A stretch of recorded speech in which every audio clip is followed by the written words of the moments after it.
সকল রাজনৈতিক দল যারা ফ্যাসিবাদ বিরোধী সংগ্রামে রাজপথে ছিলেন তাদের মধ্যে এমন একটি নির্বাচনী কৌশল, এমন একটি নির্বাচনী সমঝোতা আমি আহ্বান জানাই যে রাজনৈতিকভাবে ফ্যাসিবাদের কবর নষ্ট করতে হবে।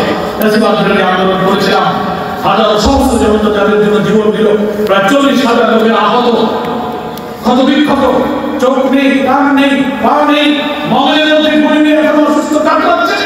তাদের এই আত্মদান, তাদের এই রক্তদান, তাদের এই রক্তের বীজ তখনই শুরু হবে যে একটু নতুন বাংলাদেশ বিনির্মাণে আমরা যখন একটি গ্রহণযোগ্য নির্বাচনে জাতীয়তার মধ্য দিয়ে ওই ফ্যাসিবাদ যারা নিষ্ঠুর নির্মমভাবে মানুষকে হত্যা করেছে, 5 তারিখে বিদায় নেওয়ার সময়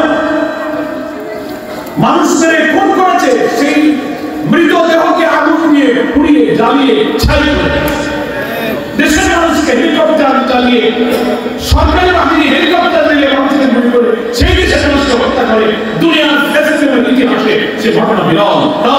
বিদেশি সংস্থা গোয়েন্দাদের এমন সব চক্রান্তের বিরুদ্ধে জাতীয় মুখ দিয়ে আমাদের বুঝে দিতে হবে যে আমরা আমাদের আগামী দিনের আমাদের ভাগ্য আমরাই করবো। আমরা রাজনীতিবাদী শক্তি জাগ্রত করতে পারবো না, গোলামি করতে পারবো না। আমরা এমন একটি জিওগ্রাফিক্যাল স্ট্র্যাটেজির মধ্যে আছি, আমাদের প্রিয় জন্মভূমি বাংলাদেশটা চতুর্দিক থেকে একটি আমাদের এমন একটি দেশ যারা আমরা বেষ্টিত, যারা আমাদের এই দেশের শান্তি এবং কল্যাণ কখনো কামনা করে, যারা আমাদের দেশের ক্ষতি, ব্যবসা বাণিজ্য, আমাদের কানেক্টিভিটি, আমাদের স্বার্থ, স্বাধীনতা, আমাদের অখণ্ডতা, আমাদের জীবন মানের উন্নয়নের ব্যাপারে তারা কখনোই কোনোদিন কল্যাণকর পদক্ষেপ নেয় নাই। তারা সবসময় আমাদের তথ্যটা করে নিয়েছে। এমন একটি দেশ নিয়ে আমরা চতুর্দিক থেকে বেষ্টিত আছি, আর একদিকে আছে আমাদের সাগর।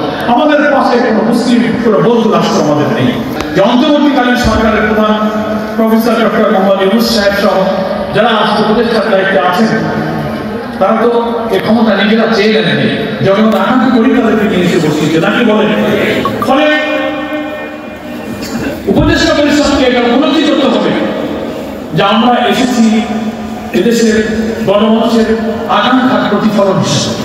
বলে আমাদের কোনো সিদ্ধান্ত, কোন পদক্ষেপ, কাকে আপনি উপদেষ্টা নিয়োগ করবেন, কাকে আপনি ডিসি হিসেবে প্রদান করবেন, কাকে সচিব বানাবেন, কাকে আপনি ডিসি বানাবেন, কাকে ওসি বানাবেন, তারা যেন ফ্যাসিবাদের দোষর না হয়, তারা যেন স্বাধীনতা, সার্বভৌমত্ব, ইসলামী মূল্যবোধের জন্য হুমকির কারণ না হয়, এটা বাছাই করে আমাদেরকে নিয়োগ দিতে হবে।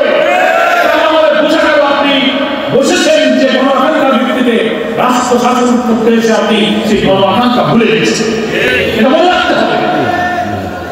আপনি হাজার শহীদের রক্তের উপরে দাঁড়িয়ে আছেন, সেই রক্ত এখন শুকায়নি। নিহতদের মায়ের, পিতার, শিশুর চোখের কান্না, তাদের অশ্রু এখন শুকায়নি। আহত, নির্যাতিত, ক্ষতবিক্ষত মানুষের হাসপাতালে বাড়িতে চিৎকার করছে, তাদের কান্না, তাদের কষ্ট এখন ফোরায়নি। অথচ আপনারা এমন কিছু সিদ্ধান্ত নিচ্ছেন যা জনগণ কিন্তু পছন্দ করছে না, বিতর্ক করছে। যারা ইসলামী মূল্যবোধ,